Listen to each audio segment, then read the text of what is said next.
eski shahar hududidan arzon narxga tayyor hovli sotuvga qo'yilyapti. Bu yo'g'imiz Labi House, bu tomoni Aziya mehmonxona, Old Buxara restorani. Bu yoqda birinchi poliklinika. Shunagina birinchi poliklinikani qarama-qarshisida mana shu yangi asfalt qilingan yo'l bilan 100-150 metr ichkariga kirganda hovlimizni ko'rsatib o'tamiz. Qani ketdik, lokatsiyasini pastda qoldiramiz. Hovlimizni oldiga yetib keldik. Oldidan yengil avtomashina bemalol o'tadi. Bu tomonda esa ko'chamizni boshida kattaroq Isuzu avtomashinalarigacha bemalol kelishi mumkin. Bu yoqda hovlimizni ichki qismi bo'lyapti. Maydoni 1,5 sotiq, kirishimiz bilan oyoq taglar stejga qilingan. Bu yoqda zina qo'yilgan. Tepada yana dalshi o'zlaringiz bilolmasanglar, umid qilsangiz bo'ladi. Terrasaday qilib qo'yilgan. Podvalda bitta xonasi bor. Bu yoqda kiraverishda shunagina oshxona qilingan. Kuxni garniturlari bilan birga gazlari tortilgan, batareyalar qilingan, xolodilnik, moykalar hammasi joyida. Bu yerda xonamizda juda ham chiroyli ishlar qilingan. Qaranglar. Qandillarimiz ham har xil rangda yonadi. Bichi glazlargacha tayyor holatda batareyalar ham o'rnatilgan. Oyoqdagi laminat. Davom etamiz. Xo'p. Bu yerda suv ketish uchun sharoitlar qilingan. Podvalga oxirida kiramiz. Kir mashina, kirishimiz bilan koridor, to'g'rida sanuzul xonasi, dush, lit unitazlar qilingan, oyoqdagi kafel hamda bu yoqda yotoqxona. Endi esa podval qismini ko'ramiz. Videoni chista eski shaharlik bilan Starogol Tabachosh deydi-ku. Shunaqa akalar bo'lsa tashlab qo'yib berasizlar. Podvalimizda ham chiroqlardan yo'qdik. Podvalda ham bitta xona, oshxona qilib foydalanasizlar. O'zlaringiz bilasizlar bemalol. Ichkarida kachol tashkil etilgan. Kacholxonamizda ham hamma sharoitlar asli stilli bachoklari, bu yerda suv agar mabodo o'chib qoladigan bo'lsa, adashmasam 500 litrlik bochkalar tashkil etib qo'yilgan. Mana shu joyimiz sotuvda egasi raqamlari bilan lokatsiyalarni qoldirib o'tyapmiz. Tayyor biznes izlab yurganlar uchun 2 qavatli tayyor gastnitsa, ya'ni mehmonxona sotuvga qo'yilyapti. Ushbu gastnitsamiz 4 sotiq maydonga ega bo'lib, 2 ta darvozaxonalari bor. Umumiy bag'rida 100 ta mehmonni sig'diradi. Hozirda hotel sifatida foydalanilyapti. Hozir 80 kishilik joyi Zaynet oyiga 30 milliondan 40 milliongacha foyda keltirib turibdi.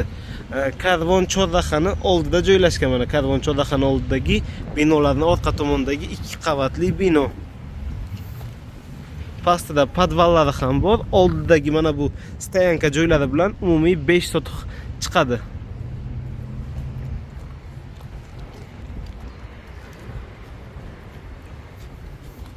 Bu yerda mashinalarga servis ko'rsatish uchun qilingan o'zi aslida. Yana kelib ko'rasizlar.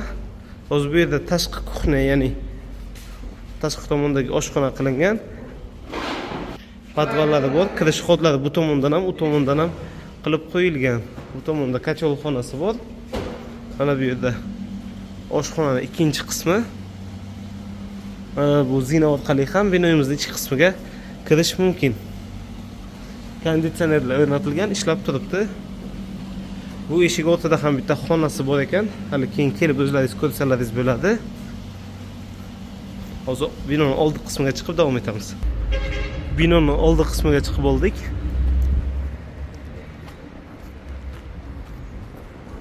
Ikkinchi darvozaxona qismini ko'rib o'taman. Bu yerni hozirda tayyor komnata qilib qo'yibdilar. Ichida orqasida sanuzullari ham mavjud. 12 kishilik joy qilib qo'yilgan ekan. Aytib o'tganimdek, orqa tomonda sanuzullari ham mavjud. Mana bu yoqda ham alohida yana xona qilingan.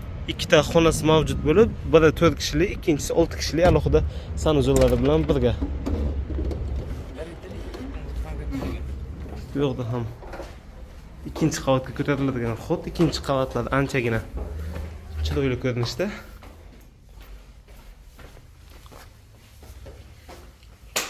Ha, bu yer общий zal, o'tirib dam oladigan joylar, studiya qilingan. Remontlarni juda ham ajoyib qilib qilingan ekan. Bu tomonni ko'rib o'tamiz. Bu yoqda tepadagi oshxona qismi общий kuxnya qilingan. Bu yerda tepadagi xonalari alohida 4 ta xonadan iborat. Umumiy 40 ta sig'imga ega ekan. Ikkinchi qavati alohida xonalar qilingan, общий sanuzul, общий kuxnyalari va общий studiyalari mavjud. Sanuzullarda, xonalarda alohida ekan. Kimga qiziq bo'lsa, raqamlarga murojaat qilasizlar. Mana shu tayyor mehmonxona sotuvga qo'yilyapti. Ayni damda turgan joyimiz eski aeroportning yo'li. Bu tomonda yangi aeroportga ketiladi. Bu tomoni esa Kogondan shaharga ulanadigan shassega chiqadi. Ekologiyani ro'parasidagi umumiy maydoni hujjatda 9 sotix ko'rsatilgan tayyor ikkita mehmonxonamiz sotuvga qo'yilyapti. Xo'sh, oldidagi mana bu juda ham katta yer agarodlari bruschatka terib chiqilgan. Bular hujjatga kiritilmagan, lekin oldindagi yer agarodlar bilan birga hisoblasangiz, deyarli 18 sotixga yaqin maydon bo'lib qoladi. Shirbudin ko'chasi 56-xonadon. Royal Garden mehmonxonasi hozirgi kunda ikkita binoga bo'lingan. O'z birinchisini oldida turibmiz. U tomondan ham alohida naveslar qilib qo'yilgan. Mashina bilan podvalga ham parkovka qilish imkoniyatlari bor. Yonida ikkita alohida o'zini kachol xonalari ham mavjud. Hozir orqa ko'chasiga o'tib ham bitta videoda ko'rsatib o'taman sizlarga. Orqa ko'chasi mana shunaqa ko'rinishda, asfalt qilingan, yengil avtomashinalar bemalol kirib chiqa oladi. Orqa tomondan ko'rinishlari. Endi esa o'zi ichkariga kirib videoni davom ettiramiz. Orqadan ham o'zining eshiklari bor, yon tomondan ham eshiklari bor. Bu tomondan ham ko'cha chiqarish imkoniyatlari mavjud. İchkariga kirishdan boshlaymiz bo'lsa, kirganda birinchisidan reseption kutib oladi. Reseption yonida nimalar uchun o'zi xodimlar uchun alohida xona ajratilgan. Remontlari o'rtacha holatda, shu turishida ham ishlatsa bo'ladi. Ichidagi barcha mebel, texnika jihozlari bilan birga beramiz deyaptilar. Barcha xonalarimiz ichida o'zini sanuzul xonalari bor va konditsionerlar bilan jihozlangan. Mana bu yoqda holda ham alohida o'tiradigan divanlar qilib qo'yilgan. Bitta hovli qismini ham sizlarga ko'rsatib o'taman. Hovlimiz mana shunaqa ko'rinishga ega. O'rtada o'zini fontanlari mavjud. Oyoqtaylar marmarda ishlovlar berilgan. Ikkinchi binoyimiz.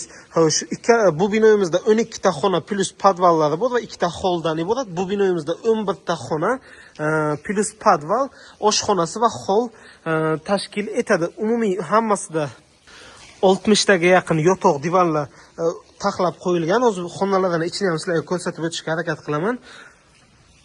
Podvallar esa bo'sh holatda turibdi. Ikkala binoyimizda ham to'liq katta podval holatida.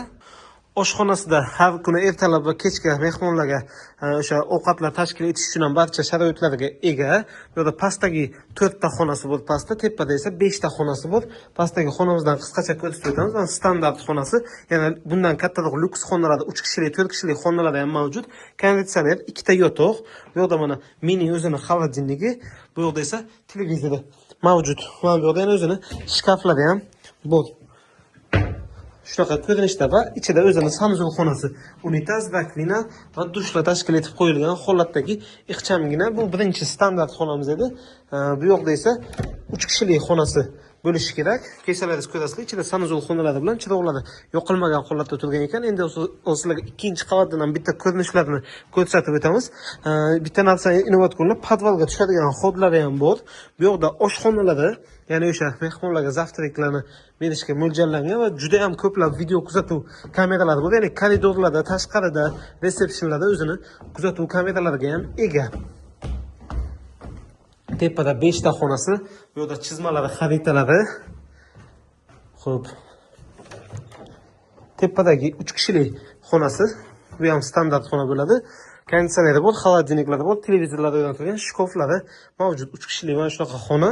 Bu yoqda esa o'zini sanuzul xonasi bor, devorlari kafil qilingan holatda dush unitazlari bilan birgalikda. Mehmonxona biznesiga qiziqadiganlar bo'lsa, mana tayyor mehmonxona, bitta rekonstruksiya qilib hozirgi zamonaviy mehmonxonalar bilan bir xil ko'rinishga olib kelasizlar. Bo'ldi.